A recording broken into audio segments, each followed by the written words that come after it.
Hi കൂട്ടുകാരെ, ഇന്നത്തെ lunch ബോക്സിൽ നമ്മൾ റാഗി ദോശയും ചട്നിയാണ് കേട്ടോ. അപ്പോൾ എങ്ങനെയാണ് ഈ റാഗി ദോശ ഉണ്ടാക്കുന്നതെന്ന് നോക്കിയാലോ. അപ്പോൾ അതിന് വേണ്ടി നമ്മൾ തലേദിവസം അരി വെള്ളത്തിലിടുന്ന സമയത്ത് ഒരു ഗ്ലാസ് അരിയും ഒരു ഗ്ലാസ് റാഗിയും അര ഗ്ലാസ് ഉഴുന്നും അങ്ങനെയാണ് കേട്ടോ ഞാൻ ഇടുന്നത്. റാഗി ഉഴുന്നും മാത്രമായിട്ട് ഇട്ടാൽ മതി റാഗി ദോശയ്ക്ക്.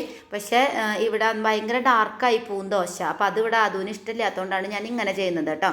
സാധാരണ ദോശയ്ക്ക് അരച്ച് വയ്ക്കുന്ന പോലെ തന്നെ നമ്മൾ ദോശയ്ക്ക് തലേദിവസം അരച്ച് വയ്ക്കുക. രാവിലെ ആകുമ്പോഴത്തേക്ക് ഇതുപോലെ നന്നായിട്ട് വീർത്ത് വന്നിട്ടുണ്ടാവും, പൊന്തി വന്നിട്ടുണ്ടാവും.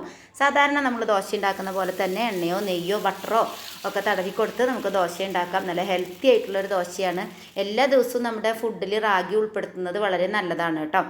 അപ്പോൾ ഇതിലേക്ക് നമ്മൾ ചട്നി ഉണ്ടാക്കാൻ പോവാണ്. അതിനുവേണ്ടി ജീരകത്തിൻ്റെ അടുപ്പത്തേക്ക് വെച്ചിട്ട് സവാള ഇട്ട് കൊടുക്കുക, ഇഞ്ചി വെളുത്തുള്ളി പച്ചമുളക് ചേർത്ത് കൊടുക്കുക. ഒന്ന് വഴന്നതിന് ശേഷം അതിലേക്ക് 2 തക്കാളി ഇട്ട് കൊടുക്കുന്നുണ്ട്, ഒരു ചെറിയ കഷ്ണം പുളി ഇട്ട് കൊടുക്കുന്നുണ്ട്, കറിവേപ്പില ഇട്ട് കൊടുക്കുന്നുണ്ട്, ഉപ്പും ഒരു നുള്ളു പഞ്ചസാരയും കൂടി ചേർത്ത് അരച്ച് കടുക് കാച്ചി കഴിഞ്ഞാൽ നമ്മുടെ ചട്നിയും ഇവിടെ റെഡി ആയിട്ടുണ്ട് കേട്ടോ.